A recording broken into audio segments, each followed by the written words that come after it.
Bonjour à tous, ravi de vous retrouver pour cette nouvelle édition de Sénat 360. Voici les titres. La réforme de l'apprentissage et de la formation professionnelle en examen au Sénat. Le texte vise à renforcer le droit des individus à se former, à faire décoller le nombre d'apprentis et à indemniser certains démissionnaires. Une ambition télescopée par Emmanuel Macron qui demande aux partenaires sociaux de réviser eux-mêmes les règles de l'assurance chômage. Colère des sénateurs qui s'estiment lésés, vous les entendrez dans un instant. Le Sénat fait le point sur la menace terroriste en France. Une commission d'enquête a rendu ce matin ses conclusions et elle pointe des insuffisances en matière de lutte contre le terrorisme, évoquant une menace endogène pouvant entraîner des actions sur le sol national, alors que Matignon doit dévoiler dans 3 jours un nouveau plan de lutte contre le terrorisme. La séance de questions d'actualité, c'est à suivre en direct et en exclusivité sur notre antenne dans un quart d'heure. Au lendemain du discours présidentiel à Versailles, l'exécutif sera interpellé sur le rôle du Premier ministre après l'annonce par Emmanuel Macron de la possibilité de répondre aux parlementaires après sa prise de parole en Congrès. Et je vous rappelle que vous pouvez réagir à tous nos débats sur Twitter avec le hashtag Sénat360. Pour m'accompagner cet après-midi, on retrouvera Saveria Rojek et Tam Tranui. Le multiplex, c'est tout de suite.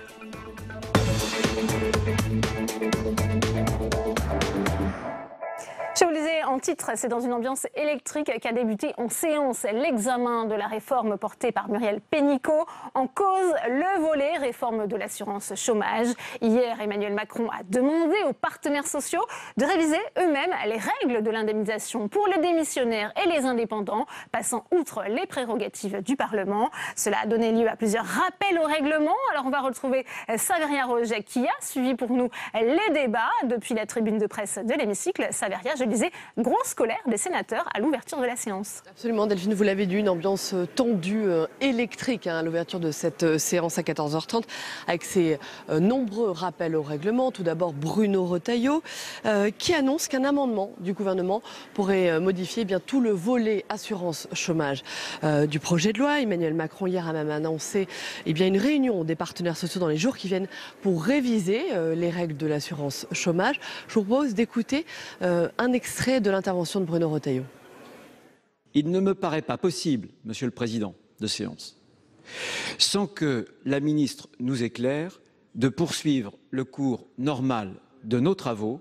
Il faut que nous sachions, il faut que, Madame la Ministre, vous puissiez nous indiquer dans quel sens, finalement, le Parlement, et notamment le Sénat, devra orienter ses travaux. Mais face à cette invective, la ministre reste impassible. Second rappel au règlement de Bruno Retailleau qui ne supporte pas cette absence de réponse de Muriel Pénicaud. Et quelques minutes plus tard, c'est le patron des socialistes du Sénat qui lui aussi fait un rappel au règlement. Vous passez par pertes et profits des heures, des dizaines, des centaines d'heures de travail, d'abord à l'Assemblée nationale et ici en commission. Je ne savais pas que la fonction jupitérienne permettait de passer par ce type de procédure, le Parlement. Nous ne sommes pas un corps intermédiaire, Madame la Ministre. Nous sommes le Parlement de la France.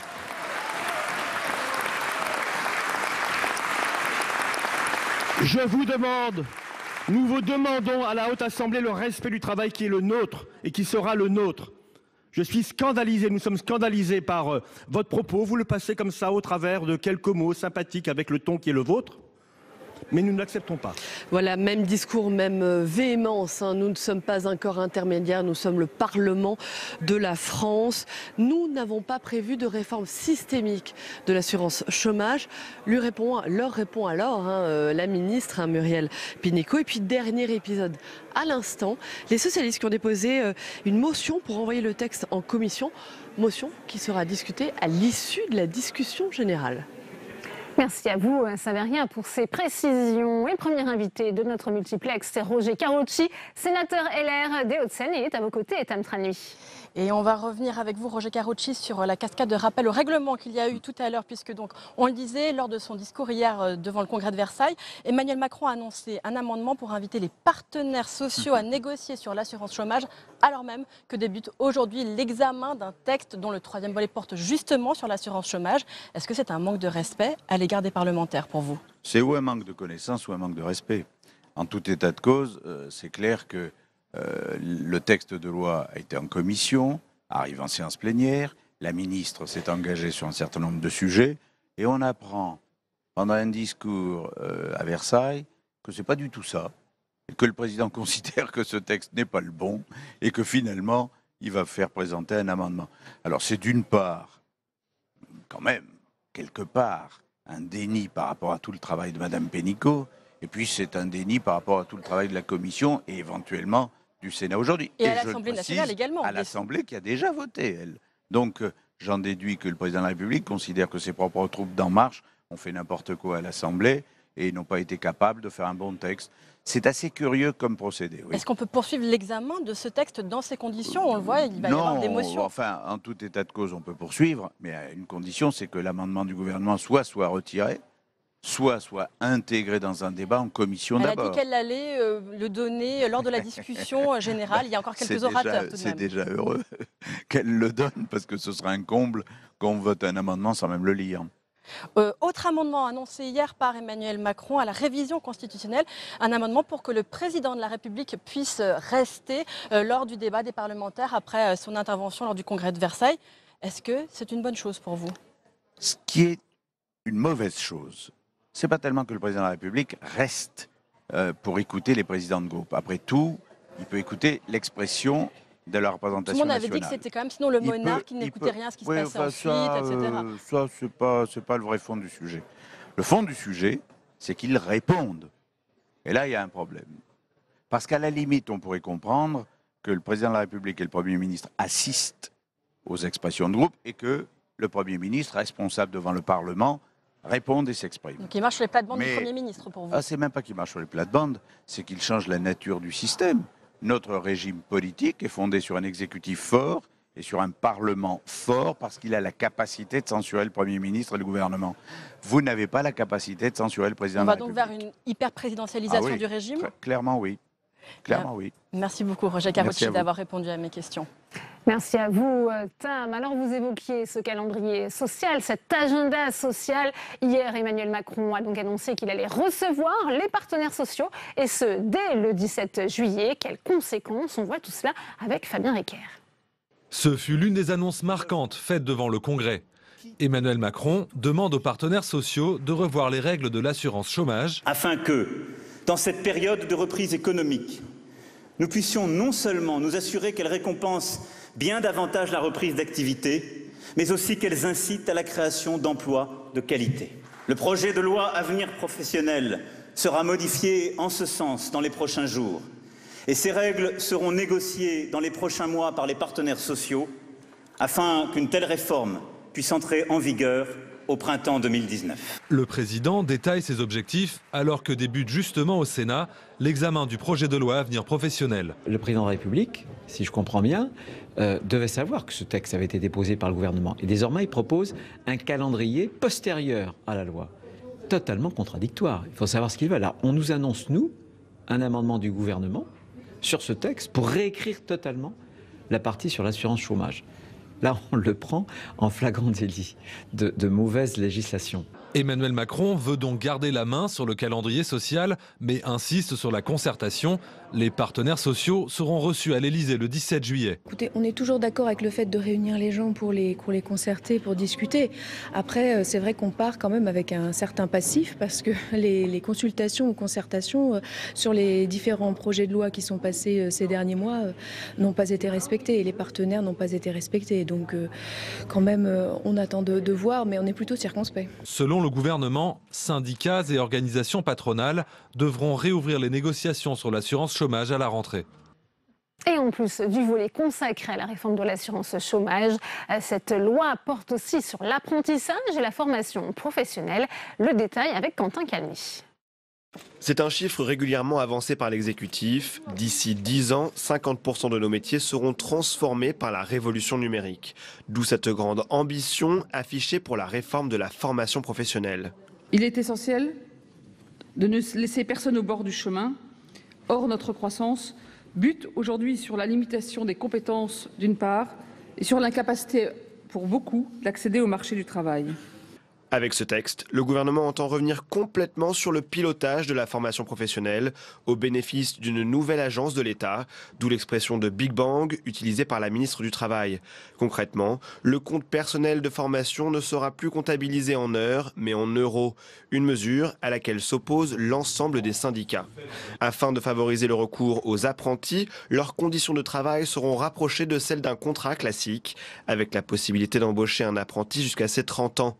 Enfin, le texte entend davantage contrôler les demandeurs d'emploi et augmenter les sanctions en cas de refus injustifié d'une offre d'emploi.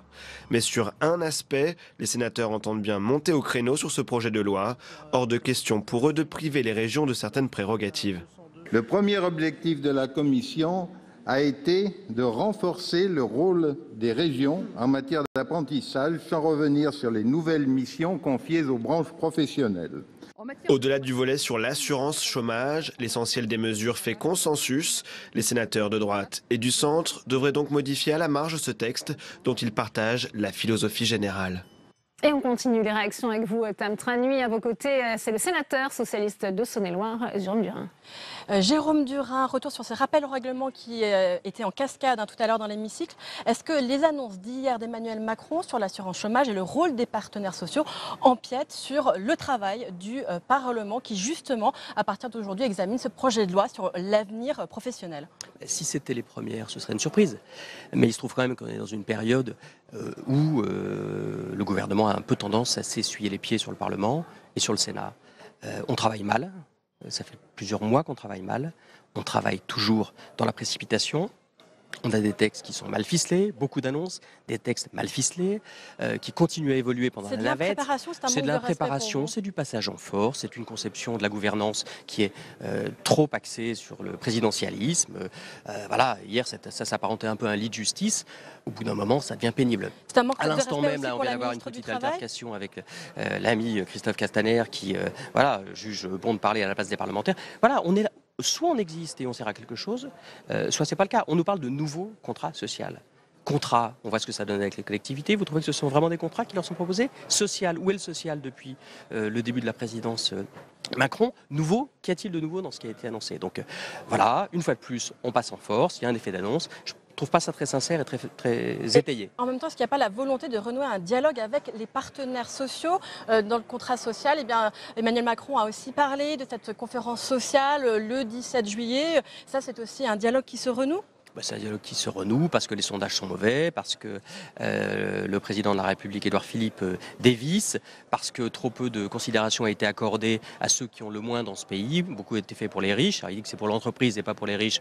C'est quand même pour ceux qui ont les moyens. Et puis les autres. Pour qu'il y ait un gâteau à partager, il faut qu'il y ait un gâteau. Mais évidemment, c'est la vieille logique. Il faut produire pour redistribuer. On a entendu ça 100 fois. Voilà, il est focalisé sur le big business. On oublie le reste de la société. Il y a des élections où on voit qu'il y a une partie de la France qui est en colère. Attention, attention. Et si en plus les parlementaires qui sont le relais de l'opinion publique sont maltraités, ça ne pourra pas bien fonctionner. Donc je pense qu'il faut faire attention quand même. La réforme constitutionnelle s'annonce. Il faut savoir ce qu'on veut. Les populismes sont partout en Europe. Ils sont partout dans le monde. L'Europe ne va pas bien. Donc on a la chance d'avoir un système politique qui fonctionne ici. Préservons-le. Vous ne croyez pas en ces mots avec lesquels il a commencé son discours hier, où il a parlé de son humilité également, justement pour aller à l'encontre de cette image de président jupitérien si souvent dénoncée? Mais à culpa 2 minutes, autosatisfaction 1h28, le compte n'y est pas. Merci beaucoup Jérôme Durain d'avoir répondu à mes questions. Merci. Merci à vous, Tam, pour cette réaction. Et autre temps fort de l'actualité au Sénat, c'est le rapport de la commission d'enquête sénatoriale sur l'état de la menace terroriste en France. Les sénateurs s'inquiètent des réelles insuffisances dans le traitement de cette menace qualifiée d'endogène. Cécile Sixou. Depuis 2015, 67 attentats ont été déjoués en France. Si Daesh recule, la menace terroriste, elle persiste. C'est le constat fait par la commission d'enquête du Sénat qui parle d'une menace endogène et difficile à anticiper. Il y a le passage à l'acte. Et ce passage à l'acte, il est difficile de l'appréhender. C'est dans un moment bien précis que des gens qui jusqu'ici vivaient normalement ou s'étaient seulement radicalisés sous l'effet d'Internet, sous l'effet de rencontres, eh bien ces gens brutalement, pour une raison ou une autre, passent à l'acte et ça c'est très difficile à appréhender. Les sénateurs proposent une liste de 63 solutions. parmi lesquels l'inscription du salafisme sur la liste des dérives sectaires, la création dans chaque département d'un pôle de lutte contre l'islam radical ou encore l'intégration des maires aux réunions de groupes départementaux existants qui évaluent la menace terroriste. Il faut savoir qu'un maire peut donner des renseignements sur un élève scolarisé dans une école maternelle, peut voir arriver un jour une dame habillée à l'européenne et puis 15 jours après habillée avec un niqab. Ça peut poser des questions et je pense que les maires, s'ils le souhaitent, pourraient faire partie de ces commissions et ainsi avoir les noms des personnes susceptibles d'être inscrites au fichier FSRPT de leur commune. Des maires, acteurs du renseignement, la proposition a déjà été évoquée par le chef de l'État et ce n'est pas la seule. Comme Emmanuel Macron, les sénateurs invitent à mieux structurer et financer l'islam de France. Plusieurs propositions devraient donc se retrouver dans le plan d'action contre le terrorisme que présentera Édouard Philippe vendredi. Et tout de suite, direction l'hémicycle pour la séance de questions d'actualité au gouvernement.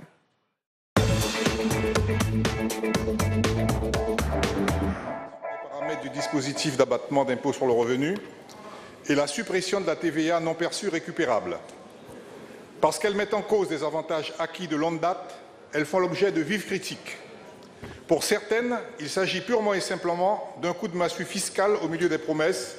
Pour d'autres, je cite, « Ce tour de passe-passe faisant passer des économies faites sur le dos des ultramarins pour un investissement accru de l'État en Outre-mer est tout simplement méprisable. » Aussi, Madame la Ministre, même si vous dites agir au nom d'une plus grande justice fiscale, des clarifications s'imposent. Pouvez-vous nous garantir que ces économies de 680 millions d'euros réalisées à partir de ces deux impôts d'État seront réellement et intégralement reversées aux Outre-mer? Également que les collectivités d'Outre-mer, au nom du droit à la différenciation, auront chacune leur mot à dire quant à ce reversement. S'agissant de l'abattement d'impôts, quel sera le niveau de revenu fiscal de référence retenu pour désigner les foyers fiscaux les plus aisés? Permettra-t-il aux nombreux ménages modestes qui échappaient jusqu'à présent à l'impôt sur le revenu de rester non imposables? Quid de tous les autres professionnels actifs que cette mesure incitait à investir, à venir et à résider en Outre-mer en dépit du coût de la vie? Je pense tout particulièrement à la Guyane et à Mayotte qui déjà ont des taux d'abattement supérieurs aux autres DROM. Dernier point, Madame la Ministre, qui fait aussi polémique. Le Président est revenu une fois de plus sur la surrémunération, déclarant que c'est la surrémunération des uns qui crée la pauvreté des autres. Soyons lucides. Faut-il comprendre, Madame la Ministre, que le gouvernement nous prépare ainsi à la suppression de la surrémunération? Merci, Madame la Ministre, de me répondre sur ces points. Pour vous répondre, la parole est à Madame Annick Girardin, ministre des Outre-mer. Vous avez 2 minutes. Monsieur le Président, Mesdames et Messieurs les sénateurs, Monsieur le sénateur Patient, je vous remercie de cette question parce qu'effectivement, certains tentent aujourd'hui, en délivrant des informations partielles, de faire de la polémique ou de la politique à l'ancienne, jouant sur les peurs et sur les inquiétudes. Je ne sais pas pourquoi vous vous sentez concerné. Mais il n'y a pas d'entourloupe. Tout est écrit dans le livre bleu. S'il vous plaît.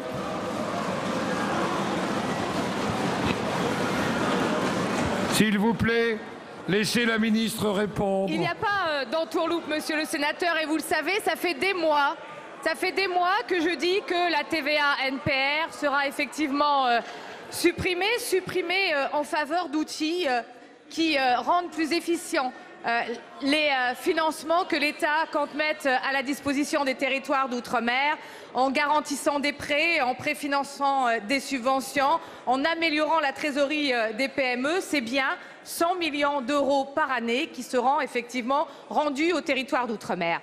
Oui, je reprends aussi à mon compte une mesure d'égalité visant à ajuster à la marge le dispositif d'abattement d'impôt sur le revenu.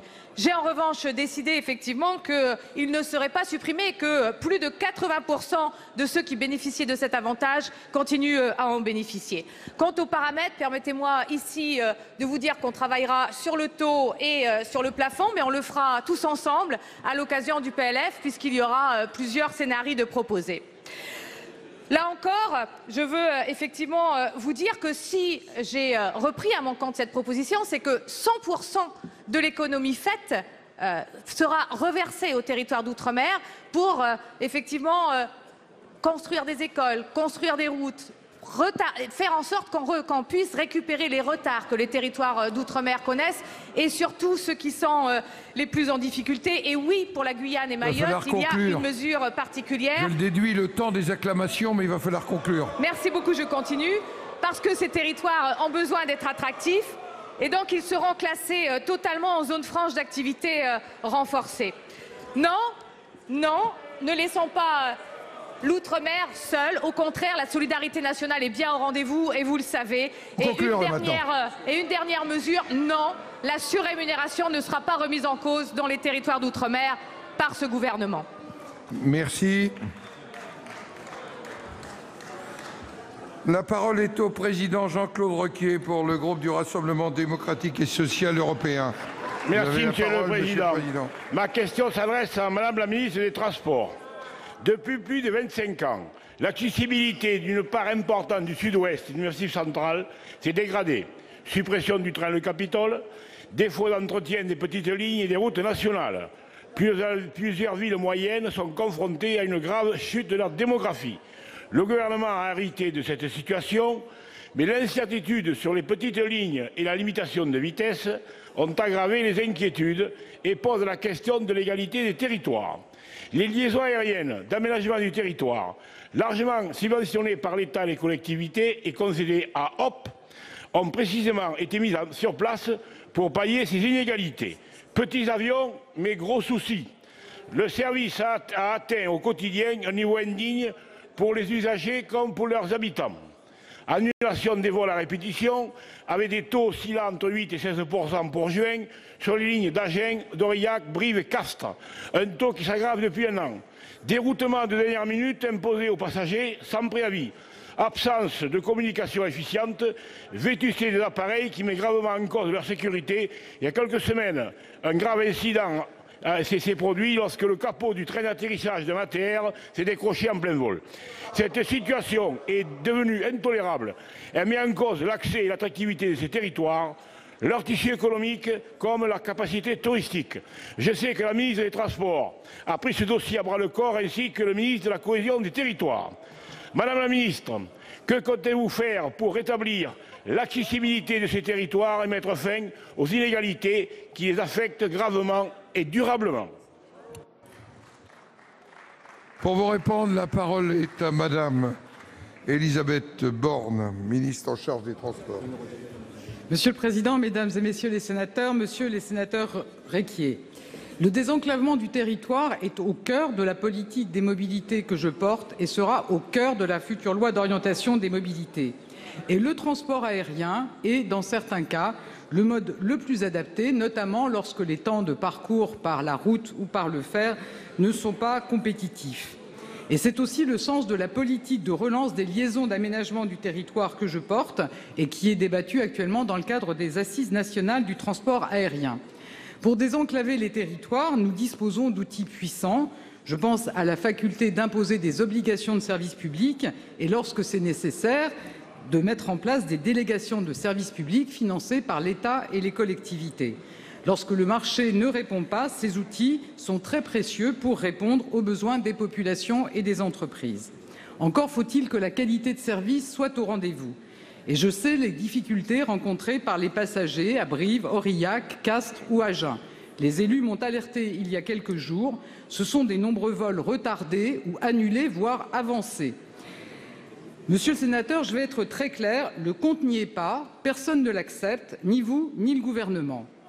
Je partage ce constat avec mon collègue Jacques Mézard. La situation doit être redressée rapidement.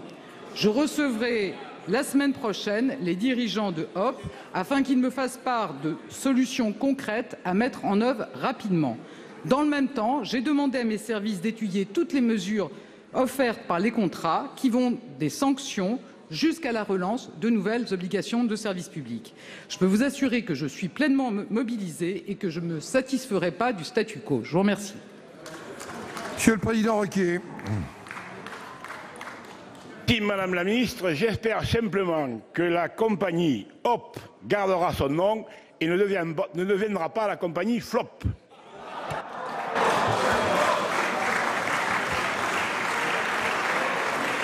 La parole est maintenant à notre collègue Pierre-Yves Collombat pour le groupe communiste républicain citoyen et écologiste.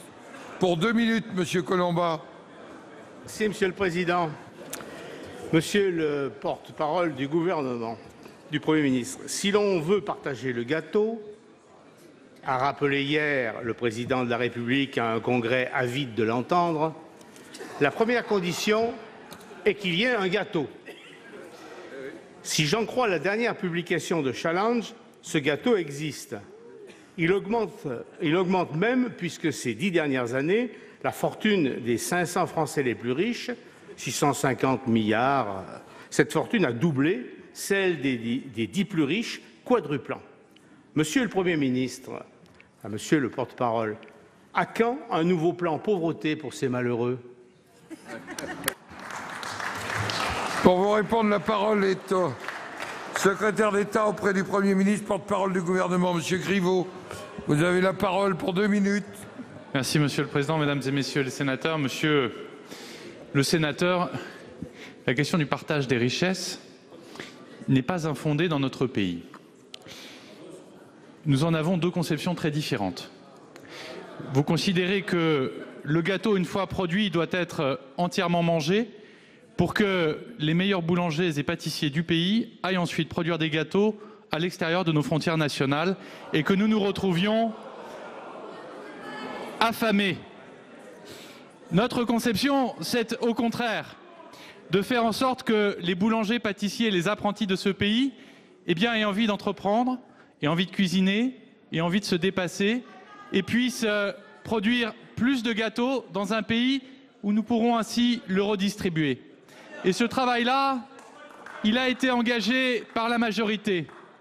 Il a été engagé dans le cadre, par exemple, de la suppression des cotisations sur le travail pour faire en sorte que le travail des boulangers-pâtissiers que sont les travailleurs de ce pays paye mieux. Je n'ai aucun doute que, par souci, vous m'interrogez sur le plan pauvreté, par souci d'équité vis-à-vis des gens qui travaillent dans ce pays, vous soutiendrez la proposition du gouvernement qui sera étudiée dans le cadre du projet de loi Pacte de supprimer le forfait social pour les entreprises de moins de 250 salariés pour leur permettre de bénéficier du partage de la richesse. Là, vous seriez en pleine cohérence avec ce que vous dénoncez habilement, ayant gardé 1 minute 20 pour pouvoir répondre à la réponse que je vous ai faite. Je ne doute pas, monsieur le sénateur, que vous ferez une bonne recette des éléments que je vous ai livrés à l'instant. Trêve de plaisanterie, monsieur le sénateur. La richesse dans ce pays, elle a été inégalement répartie depuis un demi-siècle. Ce sur quoi nous travaillons, c'est à sa meilleure répartition.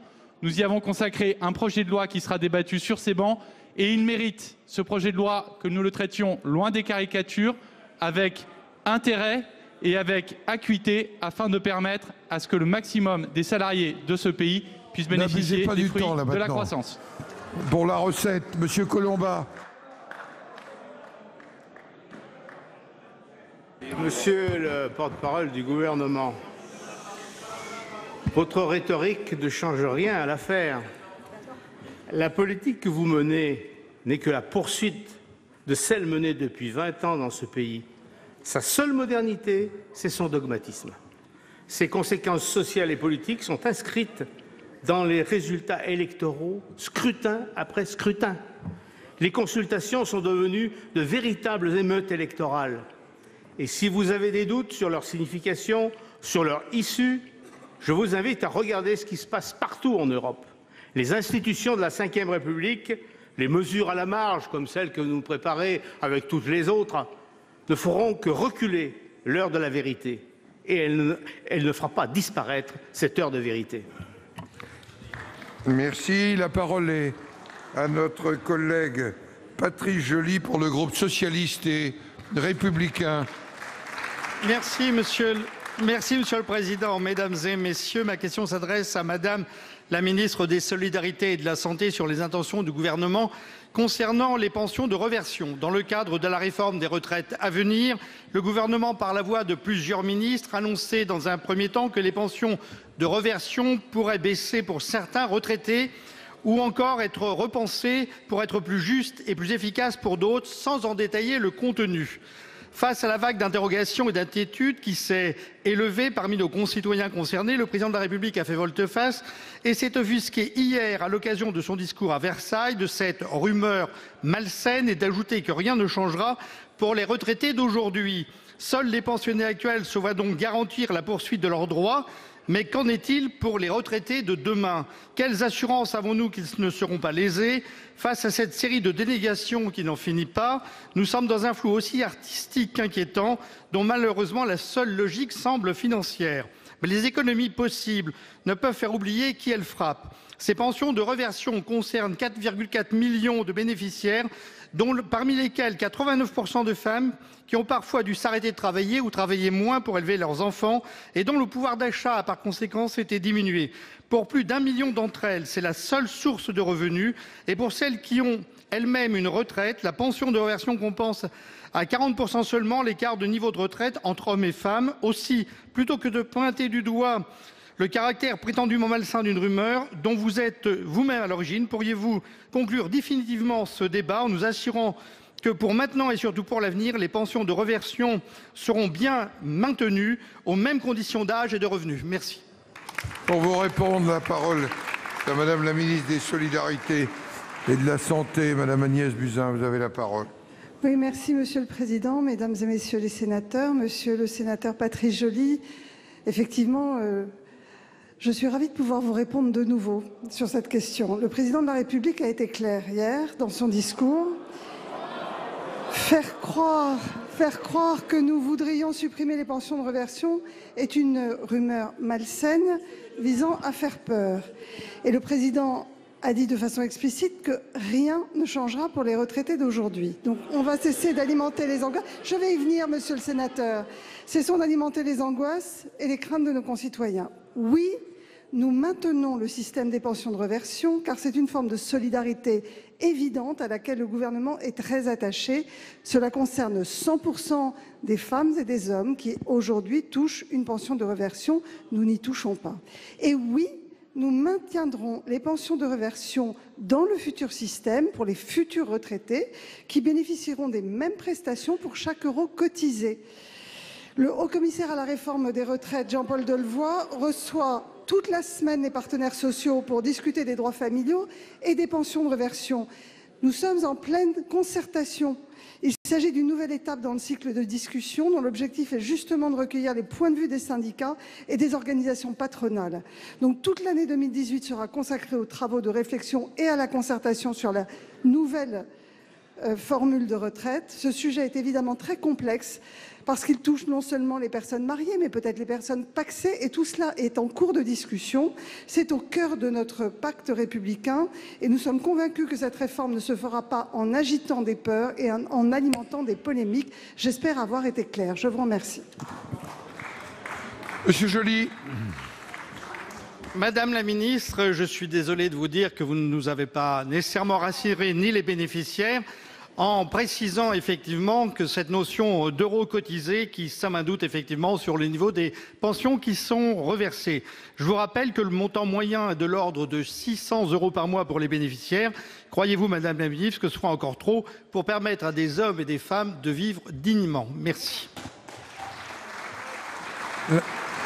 La parole est maintenant à notre collègue Alain Marc pour le groupe Les Indépendants, République et Territoires. Monsieur le ministre, le Sénat a rendu public la semaine dernière les conclusions de la commission d'enquête relative à l'état des forces de sécurité intérieure. Excellent rapport s'il en est. Les policiers et les gendarmes sont mis à très rude épreuve pour contrer la menace terroriste qui plane sur notre pays. Locaux indignes, équipements insuffisants, parc automobile vieillissant et dégradé, parc immobilier dans une situation critique, etc. Au rythme de travail pénibles et déstructurants s'ajoutent des millions d'heures supplémentaires effectuées mais non payées ni récupérées.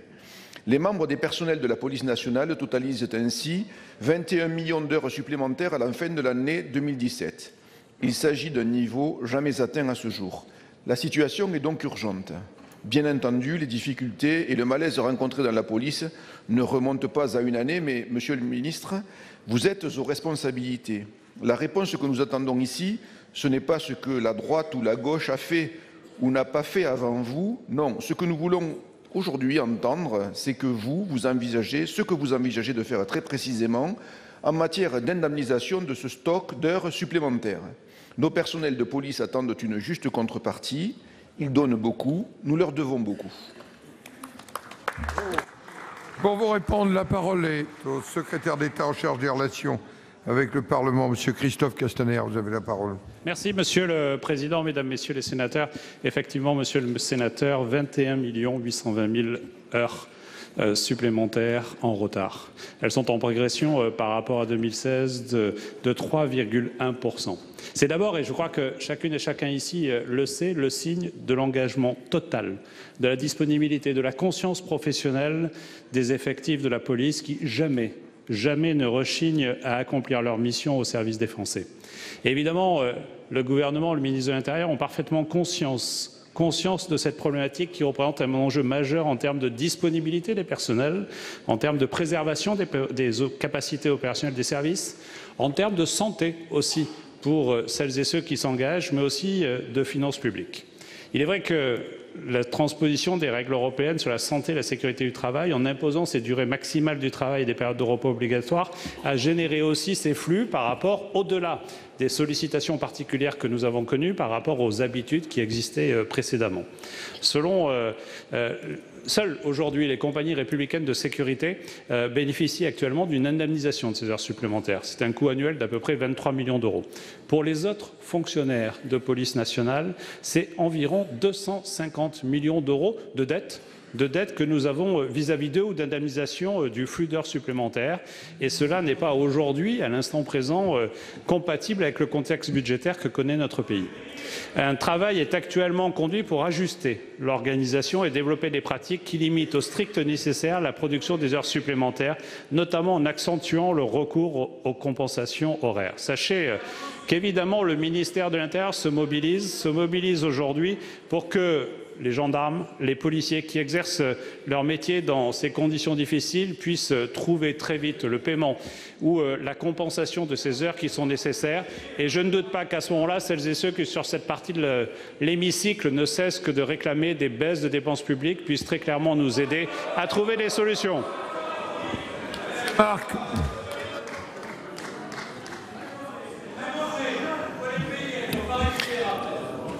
Monsieur le ministre, souvent on dit qu'il y a des déclarations d'amour et nous faisons des déclarations d'amour à nos gendarmes et à nos policiers, mais plus que des déclarations d'amour, on attend souvent des preuves d'amour. Et les preuves d'amour, là, pour le coup, ce sont les paiements des heures supplémentaires et les conditions de travail qui s'amélioreront, nous l'espérons, les uns et les autres. Merci.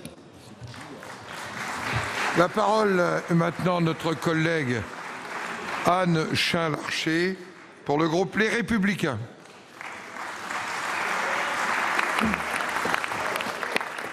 Monsieur le Président, ma question s'adresse à Monsieur le Premier ministre.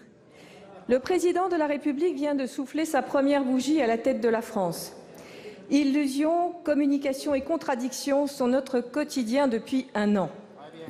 Son discours fleuve devant le Congrès hier, dont la cohérence aura échappé à beaucoup, ressemblait à s'y méprendre au discours d'un chef de parti.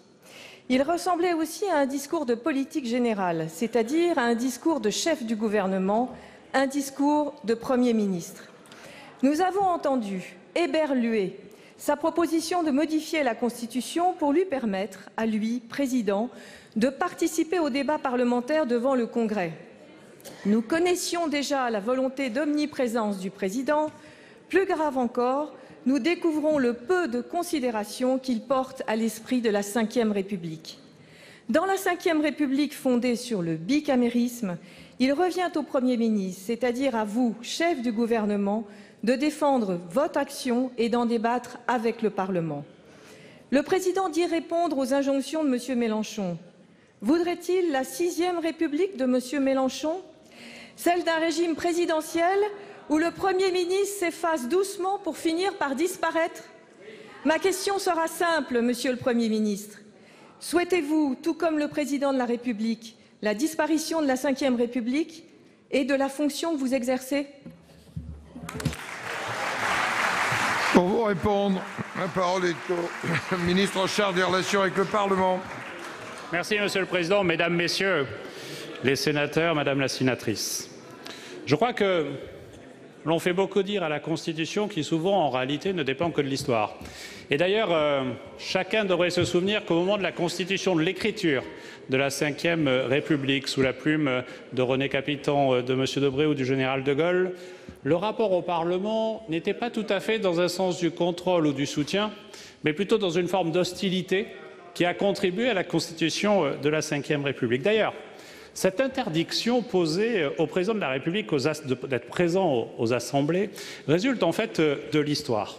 Dans les premières années de la Troisième République, le talent oratoire d'Adolphe Thiers, alors président de l'exécutif, partisan du régime républicain, ce talent était tellement redouté qu'effectivement l'Assemblée, majoritairement monarchiste à ce moment-là, a pris la décision d'interdire au président de la République de venir siéger dans les deux hémicycles de notre Parlement.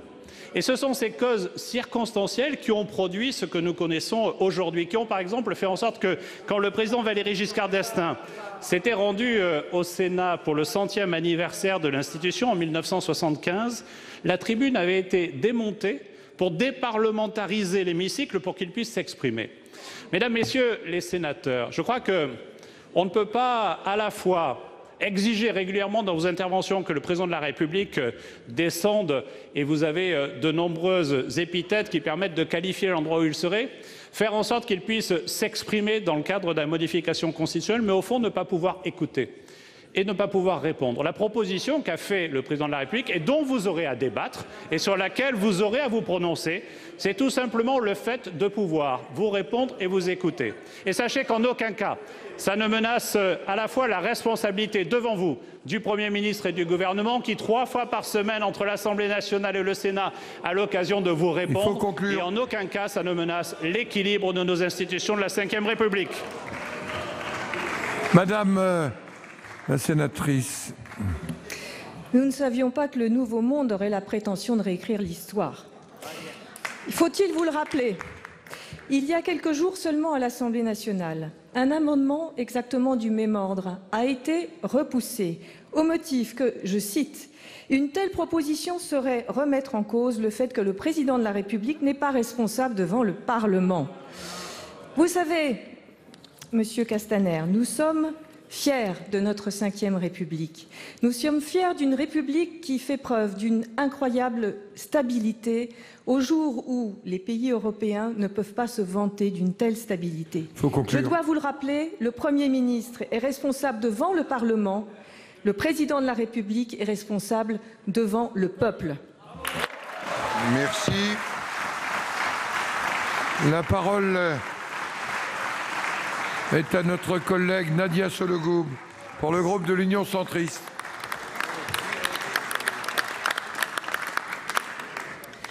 Monsieur le Président, Monsieur le Ministre, mes chers collègues, le Président de la République nous annonçait hier avoir chargé le Premier ministre de faire des choix forts et courageux pour une meilleure maîtrise de la dépense publique. Dans cet esprit, ce dernier a demandé aux membres de son gouvernement de proposer, chacun dans son périmètre, des suppressions de petites taxes en vue du projet de loi de finances 2019. Il y aurait en effet en France environ 200 taxes qui rapporteraient moins de 150 millions d'euros chacune. Cet effort de simplification est louable. Cependant, l'impact d'une telle mesure doit être soigneusement étudié ailleurs que dans les seuls bureaux de Bercy. Combien coûtera cette simplification et surtout à qui? J'entends que 200 millions d'euros pourraient être réservés dans le prochain projet de loi de finances pour la mise en œuvre de cette mesure. Cela me laisse perplexe. Est-ce vraiment une dépense prioritaire à l'heure où l'on n'a pas su trouver 400 millions d'euros à distribuer aux agriculteurs retraités? Se pose surtout la question du manque à gagner pour ceux qui percevaient jusqu'alors ces fameuses petites taxes. Il est déjà annoncé, je vous cite, qu'il n'y aura pas toujours de compensation à 100%, nous n'en doutions pas. Alors, quel sera le champ de cette mesure? La taxe sur les pylônes en particulier est-elle concernée? Les élus des communes nous font part de leur vive inquiétude. Que leur répondre alors que cette recette représente parfois une part énorme de leur budget? Que vous allez leur couper les vivres et faire un cadeau à RTE? Paradoxalement, le président de la République nous disait également hier sa volonté de donner aux collectivités territoriales leur liberté de mieux exploiter leurs atouts et leurs spécificités. À l'heure où s'ouvre la conférence des territoires, les élus y perdent leur latin. Pouvons-nous, Monsieur le ministre, oui ou non, rassurer nos collègues et leur dire que vous ne porterez pas un nouveau coup au budget des collectivités? Je vous remercie. Pour vous répondre, Monsieur Castaner, chargé des relations avec le Parlement. Merci, Monsieur le Président, Mesdames, Messieurs les sénateurs. Pour cette dernière réponse, je réagis aux quelques « ah ». Je voudrais à la fois répondre globalement à votre question et en particulier à votre question. Globalement, c'est effectivement, il existe en France un cumul de petites taxes qui, quelquefois, ont même un coût supplémentaire de collecte par rapport à leurs recettes.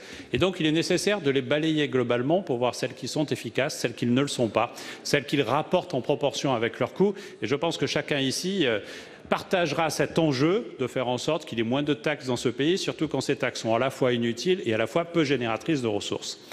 Mais il ne veut pas dire qu'une petite taxe est une mauvaise taxe, et encore moins quand, effectivement, elle abonde des budgets que nous avons, je crois, beaucoup d'entre nous connus dans les syndicats d'électrification, qui sont devenus, dans la plupart de nos départements, des syndicats de départements d'électrification et qui, effectivement, représentent des sommes particulièrement importantes. Vous savez qu'elles sont établies pour les pylônes et pour les lignes électriques qui sont comprises entre 200 et 350 kV ou supérieures à 350 kV avec un tarif de la taxe qui est effectivement différent. Les montants sont fixés à 2 368 € pour les pylônes supportant des plus petites lignes de tension et à 4 730 pour les plus grandes, les plus de 350 volts. Et donc, cette imposition, elle représente 261 millions d'euros. Donc, je pourrais immédiatement vous répondre pour vous rassurer en vous disant non, il n'est pas question, dès lors que c'est plus de 200 millions, que cette taxe soit concernée par la suppression. Mais au-delà, je voudrais vous rassurer sur le fait que nous savons aussi l'importance de ce financement-là pour les collectivités locales qui aujourd'hui, je ne suis pas hors sujet, je réponds à la question qui m'est posée, essayez de suivre. Et donc, je voudrais répondre précisément à la question qui m'est posée. Nous savons que dans le cadre du contexte de réforme de la fiscalité locale, notamment de la suppression de la taxe d'habitation à l'horizon 2020, la suppression de cet impôt qui peut constituer une ressource considérable pour une commune d'implantation ou pour un département quand elle est gérée à l'échelle du département, cette suppression n'est pas envisagée.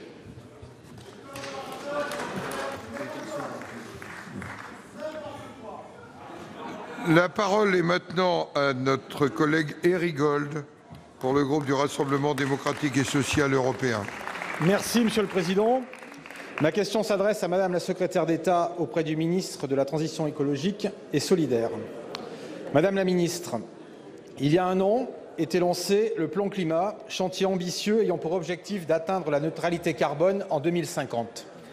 Le 6 juillet dernier, le ministre de la Transition écologique a dressé le bilan de la première année de ce plan climat, soulignant, je cite, que nous n'étions pas à l'échelle, puisque les émissions françaises de CO2 ont malheureusement encore augmenté en 2017. Mobiliser les collectivités territoriales, et particulièrement celles dont les compétences en matière de schéma régional d'aménagement, de développement durable et d'égalité des territoires, et de plan climat-air-énergie territoriale, leur ont été transférées est donc une urgence. Les associations et réseaux de collectivités proposent depuis plusieurs années, et de manière unanime, de leur affecter une part de cette fiscalité écologique, ce qui semble d'autant plus nécessaire dans une période où leurs finances sont particulièrement contraintes. Le gouvernement a même été invité à une réunion de travail pour en discuter, et nous avons regretté que vous décliniez cette invitation portée par toutes les associations et plusieurs sénateurs, dont nos collègues Ronan Dantec et Raymond Vall. Pour rappel, la fiscalité environnementale représentera plus de 15 milliards d'euros de recettes en 2022 et potentiellement 27,5 milliards d'euros sur la période 2019-2022. L'acceptation par la population de cette taxe récente ne sera effective que si une part des sommes récoltées est redistribuée et sert à la transition écologique des territoires. Il s'agit pour l'État d'une question de lisibilité et pour le contribuable et les territoires d'une question de justice. Monsieur le Premier ministre, lors de la préparation de la prochaine conférence des territoires qui aura lieu le 12 juillet, en répondant à la question de notre collègue Jean-François Husson sur l'affectation d'une partie de la taxe carbone au financement des plans climat-air-énergie territoriaux, a enfin indiqué que ses services allaient expertiser cette proposition des réseaux de collectivités. Pouvez-vous confirmer si cette proposition est bien à l'étude et si oui, pouvez-vous communiquer le calendrier envisagé, l'enjeu étant bien l'inscription de ce mécanisme dans la prochaine loi de finances? Merci beaucoup. Pour vous répondre, la parole est au secrétaire d'État auprès du ministre d'État, ministre de la Transition écologique et solidaire, Madame Brune Poirson. Merci, Monsieur le Président. Mesdames et Messieurs les sénateurs, Monsieur le sénateur Gold, il y a un an, vous l'avez précisé, le gouvernement a lancé un plan climat qui se veut à la fois ambitieux, mais aussi fondamentalement solidaire. Ambitieux dans ses objectifs, puisqu'il vise à atteindre la neutralité carbone d'ici 2050. Et puis solidaire aussi par les mesures qui sont portées dans ce plan. Parce que si on veut que les Français ils participent activement et de plein pied à la transition écologique, eh bien, il faut que celle-ci soit solidaire. Il faut donc que nous accompagnions les Français et a fortiori dans les territoires. Alors oui, conformément à nos engagements pour le climat, et nous l'assumons, nous avons décidé d'augmenter la fiscalité sur la pollution. Et le Parlement a voté dans le dernier PLF une révision de la trajectoire de la taxe carbone conforme à cette ambition. Et je sais, Monsieur le Sénateur, que vous approuvez cette trajectoire-là et que vous en faites d'ailleurs la pédagogie sur les territoires. Mais cette augmentation, eh bien, elle se substitue à d'autres ressources fiscales dans un cadre de baisse globale des prélèvements obligatoires. Et pour protéger les Français les plus modestes, nous avons développé une série d'aides, comme par exemple le chèque énergie, ou encore une série d'outils, comme par exemple la prime à la conversion, ou encore les aides pour rénover les logements des ménages qui sont en situation de précarité énergétique. Vous évoquez le rôle des collectivités. Vous avez raison, Monsieur le Sénateur, c'est bien elles qui feront, aux côtés des entreprises, la transition écologique. Et donc, elles doivent s'en emparer. Parce qu'elles sont en première ligne à travers leurs compétences en matière de logement, d'aménagement ou encore de transport. Et donc, dans ce contexte, l'attribution aux EPCI d'une fraction de la fiscalité carbone a été demandée par certains acteurs. Le gouvernement n'exclut pas cette possibilité. Et nous avons effectivement demandé à ce que cette possibilité-là soit instruite dans le cadre de la réforme majeure de la fiscalité locale. Nous nous intéressons donc à cette question de près. Je vous remercie. Merci. La parole est maintenant à notre collègue Christophe Priou pour le groupe Les Républicains. Merci, vous avez la parole. Merci, Monsieur le Président. Tout d'abord, modestement, rappeler, Madame la ministre Annick Girardin, au devoir de mémoire. Madame la ministre, vous fûtes des gouvernements de 2014 à 2017 de Manuel Valls sous la présidence de François Hollande, ministre. Donc, c'était quand même un peu l'ancien monde déjà. Le Premier ministre est venu à Nantes jeudi dernier. Nous n'avons pas obtenu de réponse précise sur le contrat d'avenir porté par la région Pays de la Loire. Le renoncement du gouvernement et le reniement du président de la République à construire l'aéroport du Grand Ouest, il y a déjà 6 mois, retardent pour de très nombreuses années une offre aéroportuaire adaptée. Le rapport du chargé de mission pour l'élaboration d'un projet stratégique pour les mobilités du Grand Ouest, qui aspire à une retraite bien méritée, nous laisse sur notre faim, car il est déjà éculé et suranné. Ni projet, ni calendrier, ni financement. Encore un train de retard sur les investissements annoncés. La LGV en service depuis 1 an pour la Bretagne. Bretagne où le président de la République préférait dernièrement aller voir ses soutiens de la première heure, comme on va voir le grand-oncle ministre des Affaires étrangères. J'ai dit le grand-oncle, pas le parrain, pour pas d'amalgame avec l'actualité récente. Ou le cousin Germain, président du groupe majoritaire à l'Assemblée nationale. Les vents contraires soufflent aujourd'hui sur la Loire-Atlantique, dorénavant mûrs pour reprendre l'appellation de Loire inférieure. Dans ce contexte, que propose l'État, au-delà des aménagements d'urgence sur l'aéroport Nantes-Atlantique, après 2030, pour faire face à l'accroissement du trafic? Madame la ministre, vous direz au Premier ministre et à vous-même aussi de moins écouter les entourages ministériels qui, parfois avec cynisme, avouent de toute façon, ce n'est pas nous qui aurons à gérer ces problèmes dans quelques années. Pour vous répondre, la parole est à Madame Elisabeth Borne, ministre en charge des Transports. Madame la ministre. Monsieur le Président, Mesdames et Messieurs les sénateurs, Monsieur le sénateur Christophe Priou. Alors vous l'avez rappelé, le 17 janvier dernier, le Premier ministre a annoncé une décision courageuse pour sortir de décennies d'impasse sur le projet de Notre-Dame-des-Landes. Et dans le même temps, il m'a demandé d'étudier le réaménagement de Nantes-Atlantique, la mise en réseau des aéroports du Grand Ouest et la fluidification des dessertes ferroviaires. Dans ce cadre, depuis le début de l'année, je me suis rendue à 3 reprises en Loire-Atlantique pour travailler avec l'ensemble des élus concernés. Et c'est également dans ce sens que j'ai confié une mission d'appui à Francis Rol-Tanguy, que vous avez cité, qui m'a remis son rapport qui est désormais en ligne.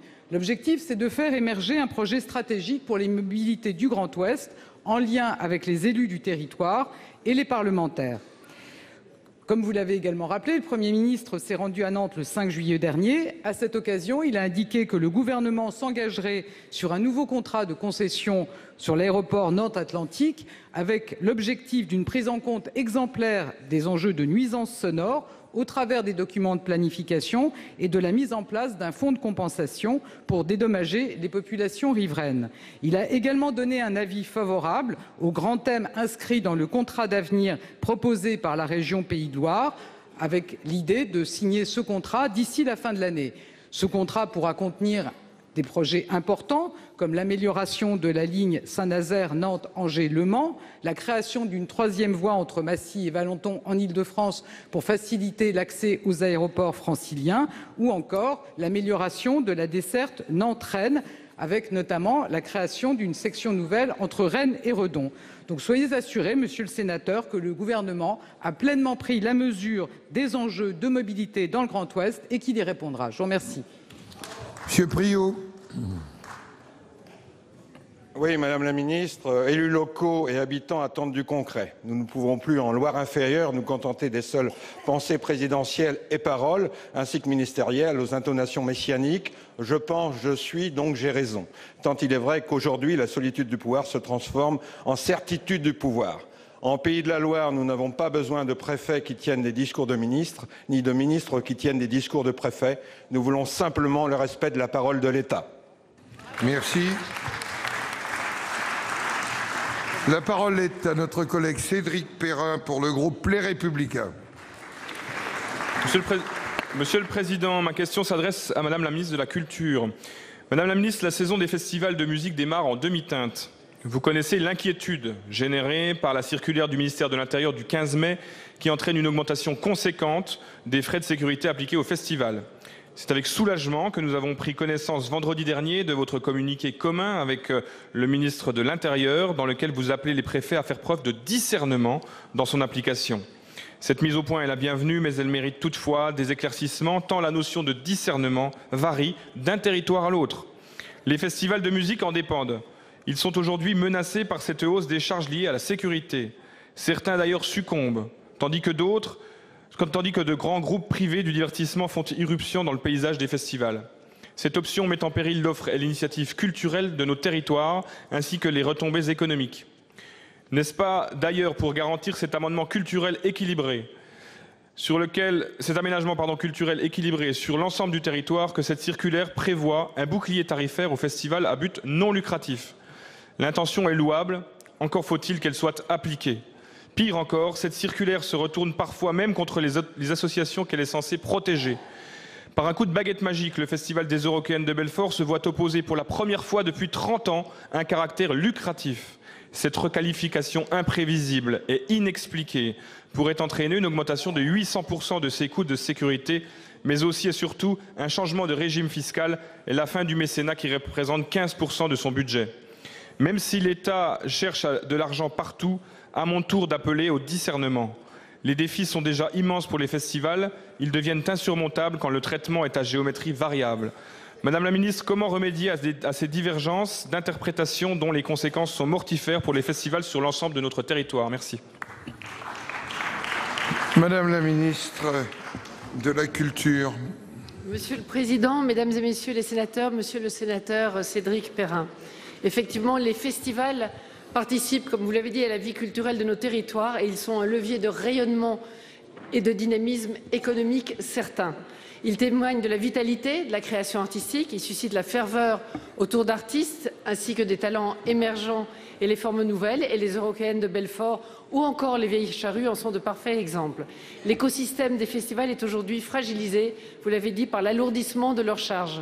D'une part, ceux-ci sont impactés, et je tiens à le redire ici, par la hausse des cachets des artistes qui résulte du phénomène de concentration et des rachats de festivals par de grands groupes. Et du coup, nous nous sommes penchés là-dessus et ce phénomène fera l'objet d'une mission interministérielle qui consultera les collectivités et les acteurs culturels. Et d'autre part, dans un contexte de menaces terroristes élevées, chacune de ces manifestations doit donner lieu à la mise en place de mesures adaptées pour garantir la sécurité. Et ces mesures, vous le savez, ont un coût. Donc, vous le rappelez, cette circulaire du 15 mai 2018 du ministère de l'Intérieur a apporté une clarification Notons-le, bienvenue, en rappelant les règles qui régissent la facturation des services d'ordre. Le montant de la prestation doit toujours rester compatible, et c'est bien précisé, avec l'équilibre économique des festivals, et toute éventuelle évolution du montant facturé doit être discutée suffisamment en amont avec l'organisateur. Devant les difficultés qui ont pu parfois survenir, le ministre de l'Intérieur a rappelé au préfet la nécessité de faire preuve de discernement dans l'application de ces instructions, et les cas seront étudiés et les DRAC reverront avec chaque préfet la situation pour ne pas fragiliser nos festivals. Un bilan d'étape de cette circulaire se fera à l'automne dans le cadre d'un comité interministériel de suivi de la sécurité des établissements et événements culturels. Et l'attention particulière de l'État et des collectivités est plus que jamais nécessaire pour les festivals. Il y en a 5000 en France, c'est issu d'une source culturelle, économique et en plus de ça de cohésion sociale et de vivre ensemble. Et c'est pourquoi le ministère a nommé un référent festival en la personne de l'inspecteur général des affaires culturelles, Serge Cancel. Merci. Monsieur Perrin, vous avez 6 secondes. Madame la ministre, vous savez pertinemment que la solution, c'est de faire appliquer la réglementation avec discernement et faire en sorte que le caractère non lucratif des associations soit reconnu. C'est le point le plus important sur lequel nous vous appelons. Merci. La parole est maintenant à notre collègue Nicole Bonnefoy pour le groupe socialiste et républicain. Merci Monsieur le Président. Ma question s'adresse à Monsieur le ministre de l'Intérieur. Le 4 juillet dernier, 18 communes de mon département, la Charente, ont subi un événement climatique tout à fait exceptionnel après un passage en Dordogne.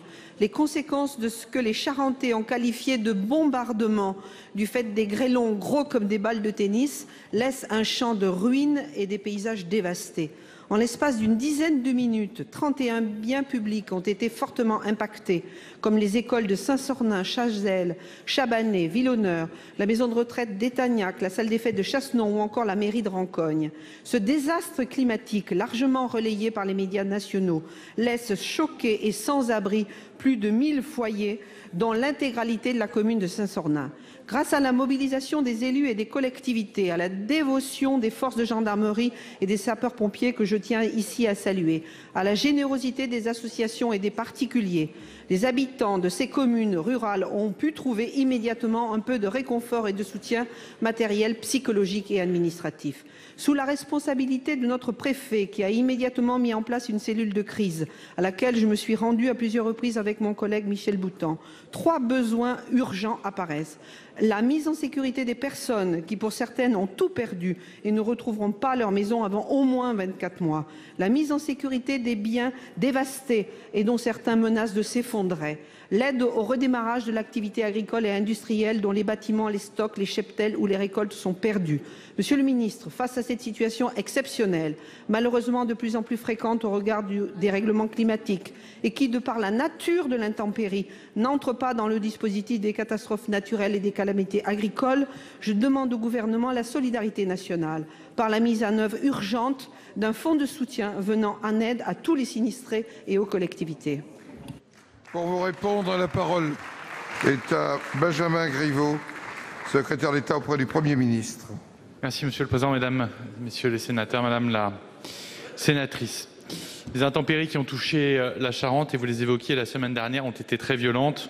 Je tiens bien sûr à faire part aux personnes qui ont été frappées par ces intempéries de la solidarité de l'ensemble du gouvernement. Aujourd'hui, les services du ministère de l'Intérieur n'ont toutefois pas reçu de demande relative aux intempéries du 4 juillet.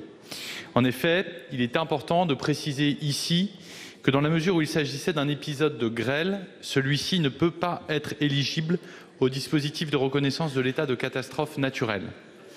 Néanmoins, ces dommages sont couverts par les contrats d'assurance au titre de la garantie dite TNG, tempête, neige et grêle. Ces contrats d'assurance habitation couvrent obligatoirement les effets du vent ainsi que les effets liés à la grêle. Aucune reconnaissance préalable de l'état de catastrophe naturelle n'est donc nécessaire pour que puisse être mise en œuvre cette garantie par le contrat. C'est pourquoi j'encourage toutes les personnes sinistrées à déclarer le plus rapidement possible leur sinistre auprès de leur assureur. En ce qui concerne les dégâts sur les cultures, il faut également préciser qu'il pourrait soit donner lieu au régime des calamités agricoles, soit être pris en charge par les assureurs dans l'hypothèse où ils seraient causés par la grêle. Les dégâts causés aux équipements publics structurants des collectivités sont quant à eux éligibles à la dotation de solidarité en faveur des collectivités territoriales touchées par des événements climatiques ou des événements géologiques. Enfin, Madame la sénatrice, en ce qui concerne votre département, je tiens à vous informer que le ministère de l'Intérieur a reçu les dossiers de 4 communes à la suite d'inondations et de coulées de boue qui ont été provoquées par les orages que vous évoquiez dans votre question du début du mois de juin. Ces dossiers seront examinés par la commission catastrophes naturelles qui se tiendra le 17 juillet prochain et je ne manquerai pas, en tout cas le ministère de l'Intérieur ne manquera pas de vous tenir évidemment informé des décisions de cette commission qui se tiendra donc le 17 juillet prochain. Je vous remercie beaucoup. Merci. La parole est maintenant à notre collègue Christine Herzog. Monsieur le Président, ma question s'adresse à Madame la ministre des Solidarités et de la Santé. Madame la ministre, plusieurs informations récentes ont laissé entendre une remise en cause des pensions de réversion. Or, celle-ci concerne actuellement 4,4 millions de bénéficiaires, dont 89 de femmes. Pour plus d'1 million d'entre elles, il s'agit de leur seul revenu. Certes, le gouvernement a déjà fait une petite marche arrière en indiquant qu'aucun bénéficiaire actuel ne verra sa pension de réversion diminuer. Cependant, cela ne règle absolument pas le problème. Car outre les femmes déjà pensionnées, il y a des millions de femmes qui ont vocation à la réversion du fait des cotisations déjà versées par leurs conjoints. Ces femmes sont des mères de famille qui ont fait le choix de sacrifier leur carrière pour élever leurs enfants ou pour épauler l'activité d'un conjoint, agriculteur, artisan ou commerçant. Bien entendu, lorsqu'elles ont fait ce choix, elles ont tenu compte de la pension de réversion était une garantie pour leur fin de vie. Il n'est pas acceptable qu'on change brutalement les règles du jeu en les spoliant de tout ou partie de la réversion qui avait conditionné leur choix. Il est par exemple inhumain que sous prétexte qu'elle n'est pas veuve au moment du vote de la loi, on ampute le droit à réversion d'une femme âgée de 60 ans. Pour l'avenir, nul ne conteste la nécessité de réorganiser les régimes de retraite, y compris celui des pensions de réversion. Par contre, la remise en cause des droits acquis serait une injustice patente. C'est un principe fondamental que le gouvernement doit respecter, tout comme il a respecté les droits acquis des cheminots déjà embauchés en leur maintenant les bénéfices du statut. Malheureusement, les mères de famille n'ont pas les mêmes moyens dissuasifs et elles ne peuvent pas se mettre en grève. C'est pourquoi je me fais part auprès de vous, la porte-parole de toutes ces personnes fragiles qui ne peuvent se défendre. Je vous demande ici, au nom de toutes les femmes concernées, de me rassurer en me confirmant que dans le cadre de la réforme des retraites à venir, il n'y aura aucune conséquence majeure sur le niveau de vie. Pour vous répondre, la parole est au ministre des Solidarités et de la Santé, Madame Agnès Buzyn. Merci Monsieur le Président, Mesdames et Messieurs les sénateurs, Madame la sénatrice Christine Herzog. J'ai déjà répondu un certain nombre de fois à cette question et je comprends qu'elle suscite de l'inquiétude, notamment chez nos compatriotes femmes qui ont fait des choix de carrière, effectivement, qui les exposent à avoir des petites retraites. Et donc la question qui est posée pour l'avenir est évidemment comment prendre en compte ces carrières hachées et ces choix qui ont été faits par les femmes et comment les rassurer sur le fait que les pensions de réversion, bien entendu, seront poursuivies, maintenues dans la future réforme des retraites.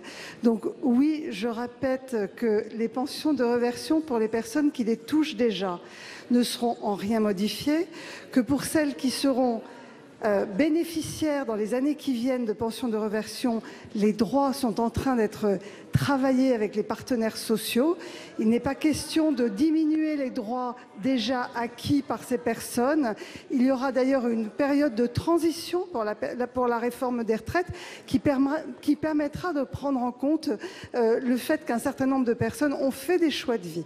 Donc tout cela fait partie aujourd'hui des négociations avec les partenaires sociaux. L'objectif de cette réforme, c'est plus de justice, plus d'équité, plus de lisibilité. En aucun cas, le gouvernement n'imagine pénaliser les femmes, puisque nous savons que ce sont les premières en difficulté face à des petits salaires et à des petites retraites. Et l'objectif est bien de construire une réforme des retraites plus juste qui sécurise ces personnes aujourd'hui que l'on considère les plus vulnérables. Je vous remercie. Merci Madame la Ministre. Mes chers collègues, je voulais simplement vous dire qu'il est des dates dans notre histoire qui ont un sens pour le Parlement. Il y a 78 ans, très exactement, le 10 juillet, 80 députés et sénateurs refusaient de saborder la République. Je voulais simplement que ce soit présent dans nos mémoires.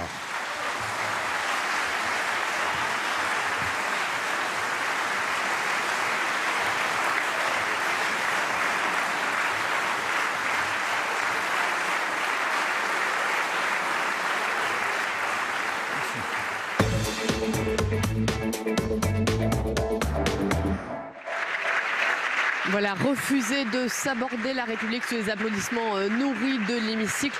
Au complet, c'est les mots qu'a rappelé à l'instant le président du Sénat, Gérard Larcher. Une ambiance électrique tout au long de cette séance de questions d'actualité, et ce dès le début de cette séance, avec les mots employés par Annick Girardin pour répondre à Georges Patient sur l'outre-mer. La ministre a parlé de petites polémiques, ce qui a déclenché la colère, colère bruyante de l'ensemble des sénateurs. Les inégalités, le partage des richesses, avec la question du communiste Pierre-Yves Collombat. Et au lendemain du discours à Versailles d'Emmanuel Macron devant le Congrès, qui a lancé cette notion nouvelle de capitalisme populaire. À quand un nouveau plan pauvreté pour ces malheureux, a questionné Pierre-Yves Collombat. Il faut mieux partager les gâteaux si gâteau il y a, mieux partager les richesses, lui a répondu le porte-parole du gouvernement, Benjamin Griveaux. Et puis autre grand sujet avec deux questions sur les pensions de réversion, deux questions à la ministre de la Santé Agnès Buzyn, et alors qu'Emmanuel Macron a assuré encore hier que les pensions de réversion ne seraient pas touchées par la future réforme des retraites. Qu'en est-il pour les retraités de demain? Nous maintiendrons les pensions de réversion dans le futur système aux mêmes modalités, a assuré Agnès Buzyn à deux reprises donc. Et puis la 5e République, la 5e République et le rôle du Premier ministre sur la sortie de régime, alors que beaucoup à droite comme à gauche critiquent cette présidentialisation accrue du régime. Souhaitez-vous la disparition du Premier ministre, a interpellé pour les Républicains Anne Larcher. Rien ne menace aujourd'hui l'équilibre des institutions de notre 5e République, lui a répondu Christophe Castaner. Merci à vous, Savérien, pour toutes ces précisions, et on va continuer d'analyser et de décrypter ensemble cette séance de questions d'actualité au gouvernement avec mon invité Pascale Gruny. Bonjour, merci d'être avec nous. Vous êtes sénatrice LR de l'Aisne. Avant cette séance, il y a eu le projet de loi sur la liberté de choisir son avenir professionnel qui a débuté au Sénat, et on peut le dire, l'ouverture de la séance a été marquée par plusieurs rappels au règlement. Comment avez-vous vécu cette séance? Déjà avec beaucoup de surprises, puisque le texte a été voté à l'Assemblée nationale en première lecture, qu'il est arrivé chez nous au Sénat pour cette semaine. Il y a eu un énorme travail de fait avec des auditions, et que là, un coup d'arrêt sur la partie assurance chômage, où le gouvernement nous dit qu'il va poser un amendement avec des grands points d'interrogation, renvoyant encore, à une négociation avec les partenaires sociaux, ce qui n'était absolument pas prévu. C'est ce qu'a annoncé Emmanuel Macron hier lors du Congrès. Il va recevoir les partenaires sociaux le 17 juillet. Leur demande de réviser eux-mêmes ces fameuses règles d'indemnisation de l'assurance chômage. Est-ce que vous sentez un mépris du Parlement de la part du chef de l'État ? Un mépris aussi des partenaires sociaux, puisqu'en février, ils avaient déjà négocié. Donc effectivement, un mépris à la fois du travail parlementaire, mais aussi des partenaires sociaux, à qui il dit qu'en fait, ce qu'ils ont fait, le travail n'est pas suffisant. Donc demain, je ne sais pas ce qu'il va faire, le 17 juillet. Mais en tout cas, les partenaires sociaux, s'ils ne sont pas satisfaits, qu'est-ce qu'ils vont faire? Ils vont claquer la porte, et finalement, le gouvernement va reprendre la main, et je dirais, l'hyper-président va reprendre la main. Et pour faire quoi? Je ne sais pas. Alors ce texte a aussi pour ambition de réformer l'apprentissage et la formation professionnelle. On sait qu'en commission, le texte a été profondément réécrit par les sénateurs. Ça ne vous convenait pas, cette version présentée par l'exécutif ? Alors, c'est-à-dire que les enjeux sont importants. Et là, on est d'accord avec le gouvernement. L'apprentissage, il faut absolument le faire progresser. On a 7% en fait, d'apprentis en France, alors que dans les autres pays européens, c'est autour de 15%. Donc, c'est essentiel en fait, de proposer ça à nos jeunes qui aujourd'hui n'ont rien. Comment on fait justement, puisqu'on sait qu'il y a ce problème de la France vis-à-vis des autres pays européens. L'apprentissage, il faut le dire, souffre toujours d'une mauvaise image dans l'opinion.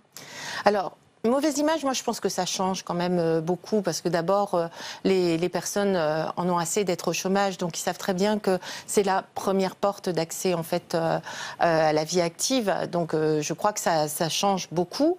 En revanche, je crois qu'on a besoin de laisser davantage de liberté au niveau des entreprises et au niveau des branches d'activité et aux régions, parce que dans le texte, c'est surtout ça aussi qui nous inquiète, voilà, dans la gouvernance, parce que nous on estime que les régions, elles connaissent en fait les besoins d'emploi dans leur territoire et que ramener ça au niveau de l'État, ça va encore éloigner et finalement on n'aura pas de satisfaction. Et puis aussi, ce qui est très très important, c'est tous les CFA en fait. Alors on va y venir si vous voulez bien, oui, Pascale Gruny, mais avant cela on retourne à la salle des conférences, c'est le principe de cette émission. Pour une réaction au micro de Tam Tranui, vous êtes avec la secrétaire d'État en charge des personnes handicapées, Sophie Cluzel. Oui, Sophie Cluzel, un retour sur le discours d'Emmanuel Macron hier, puisqu'Emmanuel Macron a annoncé hier l'ouverture prochaine du droit de vote pour toutes les personnes handicapées mentales sous tutelle. C'est une grande satisfaction pour vous et c'était un gros problème pour la France au niveau international. C'est une très grande victoire de la reconnaissance de la dignité des personnes handicapées qui vont enfin avoir accès à leur pleine citoyenneté, c'est-à-dire, comme vous, comme moi, pouvoir voter et affirmer donc leur existence. Il faut dire tout de même qu'il y avait eu des avancées. Déjà en 2009, les personnes sous tutelle peuvent se rendre aux urnes, sauf avis contraire d'un juge. Donc finalement, il y a un quart à un tiers des 385 000 personnes qui sont concernées. Force est de constater qu'en effet, ce toilettage qu'il y avait eu déjà en 2009 n'avait malheureusement pas beaucoup d'effet parce qu'il y avait des habitudes qui étaient prises et encore plus de 2 tiers des personnes étaient privées de leur droit de vote. Donc aujourd'hui, c'est une grande victoire. C'est une reconnaissance d'un combat depuis 30 ans des associations de personnes handicapées, des personnes handicapées elles-mêmes, qui voulaient vraiment être reconnues comme dans leur grande dignité, c'est-à-dire changer le regard sur ces personnes et leur capacité donc à voter comme tout un chacun. Comment est-ce que vous allez vous y prendre alors du coup pour faire ce toilettage complet finalement, pour ce droit de vote complet pour toutes ces personnes? Alors nous avons un rapport qui va nous être remis par Anne Caron-Déglise, qui a été mandatée par Nicole Belloubet, Agnès Buzyn et moi-même, qui va être rendu fin juillet, qui va nous amener des belles pistes justement de reconnaissance, de toilettage de cette protection, aller vers une mesure unique qui sera beaucoup plus respectueuse de l'autonomie des personnes handicapées, car c'est bien ça que l'on cherche, l'accompagnement et l'autonomie. Est-ce que vous pensez que votre politique satisfait complètement les associations en charge du handicap? On sait que certaines ont dit leur déception, par exemple, par rapport à la loi Élan et ce renoncement à l'accessibilité de tous les logements neufs. Il y a aussi des personnes qui ont jugé que le plan autisme était insuffisant. Comment est-ce que vous jugez votre politique un an plus tard? Je pense qu'il faut aussi écouter les personnes qui parlent peu et qui sont assez satisfaites que le handicap soit une priorité du quinquennat. On n'a jamais autant parlé des personnes handicapées que sous cette mandature. Mon rattachement auprès du Premier ministre en est la preuve, qu'on irrigue toutes les politiques publiques de droit commun. Donc je voudrais vraiment redire qu'il y a des grandes avancées. Bien sûr, il y a encore des insatisfactions, je le comprends. Le quotidien des personnes n'est pas encore changé dans la pratique quotidienne. Nous avons aussi un grand sujet sur la simplification. Il va y avoir des mesures fortes avec le rapport d'Adrien Taquet et de Jean-François Serre qui vont nous permettre de changer la vie au quotidien. Ouvrir des droits à vie pour certaines personnes qui sont handicapées et la situation de laquelle ne va pas évoluer. Voilà quelque chose de concret que nous allons pouvoir faire très prochainement à la rentrée de septembre. Eh bien, merci beaucoup, Sophie Cluzel, d'avoir répondu à mes questions. Merci. Et juste à côté de vous, il y a le secrétaire d'État aux relations avec le Parlement, Christophe Castaner. Bonjour. Bonjour, merci beaucoup de répondre à mes questions. Est-ce que vous comprenez la colère de tous ces parlementaires de tous les groupes, tout à l'heure dans l'hémicycle, qui ont jugé que l'amendement qui a été annoncé hier par Emmanuel Macron lors du congrès de Versailles sur les partenaires sociaux, leur rôle dans les négociations sur l'assurance chômage, et bien tout ça, elles disent que ça vient percuter le projet de loi qu'on examine aujourd'hui. Tout ça, cela ne respecte pas beaucoup le Parlement. Non, je crois que d'ailleurs, C'est la loi Larcher qui avait posé le principe qu'on puisse discuter avec les partenaires sociaux avant d'examiner un texte. Donc aujourd'hui, il y a un rendez-vous qui a été fixé. Il y a du coup un sujet qui effectivement impacte texte en cours. Et donc il est normal qu'on respecte le protocole de discussion avec les partenaires sociaux avant effectivement qu'on puisse faire l'amendement. Ou sinon la rencontre avec les partenaires sociaux n'aurait pas lieu. Donc je ne crois pas qu'il faille opposer la légitimité évidente des sénateurs à celle aussi réelle des partenaires sociaux. Il ne s'agit pas d'écrire avec les partenaires sociaux un texte de loi qui passera en amendant dans les 24 heures qui viennent, mais plutôt d'avoir un temps de discussion. Tout ça me semble normal. Il faut ne pas favoriser les emballements politiques. Il y a des discussions nécessaires avec les partenaires sociaux. Il y a la légitimité du vote ici au Sénat comme à l'Assemblée. Ne nous inquiétons pas. Pour vous, c'est un emballement politique. Les sénateurs utilisent ça d'un point de vue politique. Après, on peut aussi dire qu'il y a eu des heures de travail sur ce texte et que l'amendement annoncé hier par Emmanuel Macron vient quand même changer la philosophie sur l'assurance chômage. L'un des pans de ce projet de loi. Non, parce que il y avait dans ce projet de loi seulement la question de l'indemnisation et c'est un engagement du président de la République et qui ne sera pas remis en cause, ni même par les discussions avec les partenaires sociaux, cet engagement de faire en sorte que quelqu'un qui, pour un projet personnel, souhaite se mettre au chômage, démissionner, ou pour les indépendants, puisse profiter du chômage alors qu'ils n'y avaient pas droit jusqu'à présent. Ce volet-là, de toute façon, est un engagement du président de la République, il sera maintenu. Ensuite, il y a une réflexion plus globale sur la question du système de l'allocation chômage. Celui-ci n'était pas dans le texte de départ, n'était pas au cœur de la discussion, et donc pas d'inquiétude. Ce qui reste le cœur du texte présenté par Emmanuel Pénicaud ne change pas. Est-ce que vous sentez une crispation avec le Parlement, surtout avec le Sénat, entre le projet de loi Asile et Immigration, le projet de loi sur l'agriculture? Beaucoup de parlementaires ont jugé qu'ils n'avaient pas eu assez de temps. Là, il y a cet épisode. Bien sûr, je sens les crispations, je les observe, mais si effectivement le seul reproche que peuvent faire les oppositions au discours du président de la République se réduit au fait qu'il reçoive les partenaires sociaux la semaine prochaine, je me dis que finalement son discours était bon et qu'au fond il était apprécié, même s'il n'ose pas l'avouer.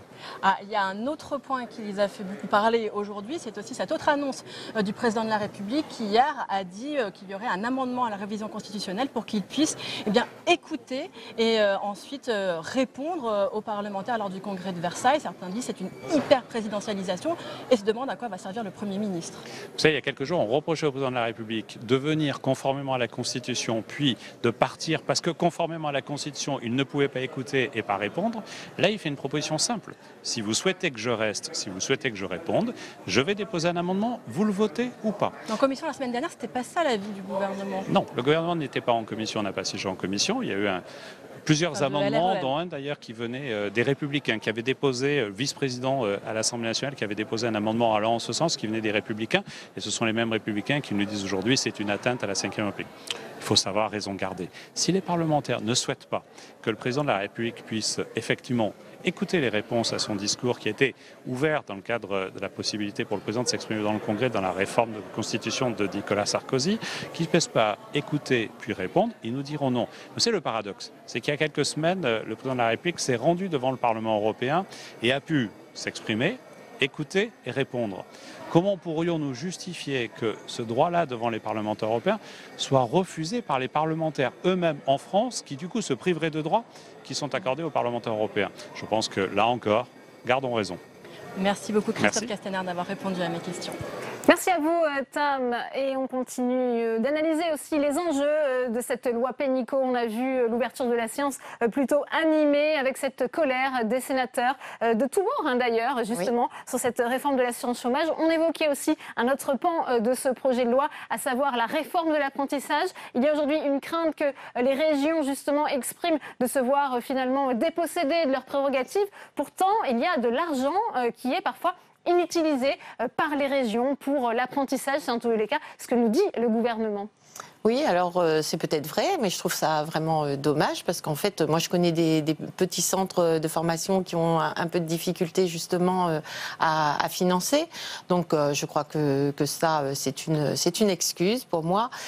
Globalement, moi sur ce projet de loi, moi ce que je vois, c'est que effectivement, il y a énormément d'argent sur la formation professionnelle continue, sur l'apprentissage qui sont versés par les entreprises, et l'État a voulu mettre la main sur ce paquet-là. Et puis après, on disposait comme il va le souhaiter. Donc je ne suis pas certaine qu'on aura de meilleurs financements.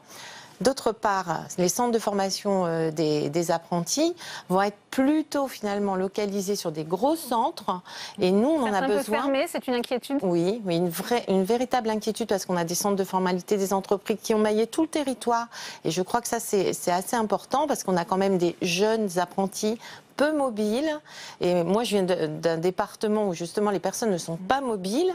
Donc, quand on veut les envoyer des fois à 50 km, c'est déjà compliqué. Donc là, on va les éloigner encore plus. Et je trouve que c'est dommage. Et la ruralité, elle va encore en faire les frais. Pascale Gruny, vous étiez au congrès à Versailles hier. Vous avez entendu Emmanuel Macron. Est-ce que vous avez été convaincu par ce discours présidentiel? Non, pas du tout, pas du tout, pas du tout. En fait, c'était une liste à la Prévert. Il a essayé de toucher un peu tout le monde, faire plaisir à tout le monde, mais sans enjeu, sans fond, donc simplement des évocations de sujets. Hormis effectivement le fait de cet amendement qui est arrivé, mais encore on n'avait pas tout à fait bien compris qu'on allait bousculer le texte sur la partie assurance chômage, la pension de réversion aussi. Ça franchement, d'ailleurs le président n'a pas été très à l'aise sur le sujet. Il y a eu vraiment un brouhaha énorme quand il l'a évoqué. Il appelle malgré tout un nouveau contrat social. Il parle d'une troisième voie, la française, mêlant à la fois l'économique au social. Ça peut être un modèle qui peut séduire aussi, notamment à droite. Oui, mais c'était pas précis en fait. Donc c'est très philosophique dans le discours. Donc on attend en fait d'avoir d'autres éléments. Vous savez, l'an dernier, il nous a aussi, il est venu aussi nous parler. Finalement, quand on lit le discours de l'année dernière et ce qu'il en a fait jusqu'à aujourd'hui, finalement, on se dit que c'est souvent éloigné. Il avance des choses et puis il revient derrière. Et vous voyez encore aujourd'hui comme ça, c'est-à-dire qu'on vient et on détruit tout le travail, y compris le travail de la ministre. Moi, je trouve que quand même, justement, quand on dit qu'on est aujourd'hui dans un état hyper présidentiel, c'est quand même incroyable. La ministre, elle était très déstabilisée tout à l'heure, même dans ses premiers propos, en fait. Ce n'est pas personnel, a d'ailleurs dit Bruno Retailleau. Ce n'est pas contre elle, cette colère des parlementaires? Non, parce que habituellement, en fait, avec Mme Pénicaud, franchement, on a des échanges qui sont constructifs. Elle a une bonne écoute. Elle nous explique aussi les raisons pour lesquelles, par exemple, elle peut pas prendre tel amendement. Là, sincèrement, oui, elle a été aussi méprisée que le Sénat. Autre annonce hier du chef de l'État, c'est cette possibilité de rester pour écouter les présidents de groupe. C'est en tous les cas ce qu'on lui a reproché hier, notamment le groupe de la France Insoumise qui a boycotté ce congrès de Versailles. Ça, c'est une bonne chose, une bonne mesure? Qui viennent parler, qui viennent écouter et qui tiennent compte justement des reproches des parlementaires. Ah oui, je pense qu'il faut qu'ils tiennent compte de nous, mais pas de la France Insoumise. C'est-à-dire que le président, non, il ne doit pas rester, il vient, il amène son discours et après c'est le Premier ministre. Je pense qu'il ne faut pas écraser les institutions telles qu'elles existent. Elles ont fonctionné depuis très longtemps, ça fonctionnait bien. Déjà, de voir la fonction du Premier ministre amoindrie, puisqu'on a vu votre collègue Anne Chain-Larché justement interpeller le gouvernement sur ce point. Bien sûr, complètement, ça c'est certain. Moi je pense que déjà le fait que le président vienne tous les ans et faire cet inventaire à la Prévert, c'est pas très intéressant. En fait, à chaque fois, Nicolas Sarkozy était venu en plein milieu d'une crise profonde. Nous sommes venus avec François Hollande derrière les attentats du Bataclan. Voilà, là c'est important et je pense que le Congrès devrait être que sur ces sujets essentiels. Vous êtes élu d'un département frontalier de la Belgique, Pascale Gruny. On sait forcément qu'il y a ce match France-Belgique ce soir pour une qualification en finale de la Coupe du Monde de football. Alors, est-ce que votre cœur est partagé ce soir? Très partagé, parce que moi, mes grands-parents étaient belges. Donc, et puis, c'est vrai qu'on travaille beaucoup avec la Belgique. J'ai vécu aussi à Bruxelles un certain temps avec le Parlement européen. Donc, c'est très, très compliqué pour moi. Donc, quoi qu'il arrive, vous serez gagnante ce soir, on peut dire ça. Voilà, un petit pronostic avant de se quitter? Alors là, je ne sais pas du tout quoi vous dire, parce que je pense que les Français, au départ, les premiers matchs étaient un petit peu décevants. En revanche, aujourd'hui, je pense que de toute façon, qui perdent ou qui gagnent, ils ont démontré que c'était une grande équipe. Eh bien, merci à vous, Pascale Gruny. Je vous laisse d'ailleurs regagner l'hémicycle. Vous allez intervenir lors de cette discussion générale. Merci à vous. C'est la fin de cette édition. Merci à vous de l'avoir suivi. Prochain rendez-vous avec l'actualité politique, c'est à 18h30 avec Rebecca Fitoussi. Très bonne soirée et à demain.